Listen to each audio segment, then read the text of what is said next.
Sementara orang-orang beriman sangat tenang karena dia menyembah Tuhan yang benar. La ilaha illallah. Tidak ada Tuhan, pencipta, pemilik, penguasa kecuali Allah Subhanahu wa taala. Dan Allah untuk memudahkan kita memahami dan mengenalnya, memahami apa yang diinginkan dan mengenal sang pencipta Allah, Allah utus kepada kita ya, para rasulnya yang dari kalangan manusia sendiri supaya mudah kita untuk mengikuti ya, perilakunya dalam penerapan syariat. Nabi Muhammad SAW belum manusia biasa seperti kita. Lahir dari sperma dan sel telur manusia. Lahir dari rahim seorang ibu. Dan melalui masa kanak-kanak, melalui juga masa remaja, melalui masa awal menikah, punya istri, punya anak, punya suka duka. Istrinya meninggal, anaknya meninggal. Sampai beliau dinobatkan juga menjadi nabi. Perjuangan dalam menyampaikan agama ini dengan hinaan, cacian, dengan jihad, peperangan. Juga dengan penerimaan. Ada orang-orang yang menerima dengan sangat mudah. Sampai akhirnya beliau meninggal SAW telah menyampaikan semuanya. Kalau Anda ingin ya, dicintai oleh Allah Subhanahu wa taala, pencipta langit dan bumi ini, pencipta diri Anda sendiri, pencipta semua karakter-karakter Anda, sifat-sifat Anda, semua waktu ya, dan apapun semuanya penciptanya Allah, maka kata kuncinya mengikuti baginda Nabi SAW. Beliaulah orang yang paling terbaik dalam memberikan contoh dalam masalah ini.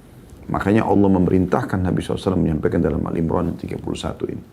Katakanlah hai Muhammad kepada mereka, kalau kalian mencintai Allah, kalau kalian ingin mencintai Allah, ingin meraih cintanya Allah, maka ikutilah aku.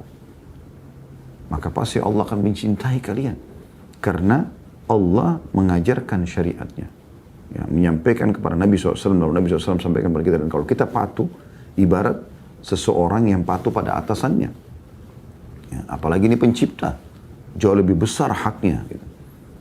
Maka tentu dia akan meraih cintanya. Ya, Allah SWT mencintai hamba-hambanya yang soleh. Hamba-hambanya yang patuh, yang bertakwa. Maka dikatakan pasti Allah akan mencintai kalian kalau kalian mengikutiku, kata Nabi SAW. Allah perintahkan itu. Dan pasti akan membersihkan kesalahan-kesalahan kalian. Memaafkan dosa-dosa kalian. Ya, jadi ini sebuah ayat yang luar biasa. Di mana sangat tepat Imam Nawawi mengangkatnya. Karena sekali lagi teman-teman sekalian, tanpa Rasulullah SAW kita tidak akan mengenal Tuhan kita Allah. Kita tidak akan tahu mana yang diperintahkan, mana yang dilarang. Kita akan terus sibuk mencari siapa yang menciptakan bunga ini, kenapa warna merah, kenapa ini warna kuning, kenapa buah jeruk seperti itu, kenapa buah pepaya seperti ini, kenapa durian seperti itu, kenapa ada pergantian siang malam, siapa yang mengadakan semua itu, kenapa turun hujan di satu wilayah, kenapa salju di wilayah yang lain, kenapa ada kemarau di sini, kenapa di sana ada padang pasir, kenapa di sini ada tanah yang subur, dan seterusnya. Kita akan terus bertanya-tanya.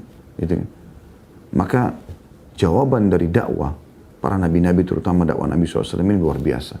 Hanya kita jadi tenang, mengetahui Tuhan kita ada, dan mengetahui juga tujuan kita ada di muka bumi ini, dan bagaimana kita akan dikembalikan kepadanya nanti di hari kiamat, dan juga kita akan mendapatkan tempat kenikmatan abadi yaitu surga, dan sudah digambarkan secara rinci tentang surga tersebut oleh Nabi Muhammad SAW. Bahkan beliau mengatakan tidak ada sesuatu yang kalian butuhkan untuk masuk ke dalam surga, kecuali sudah aku jelaskan.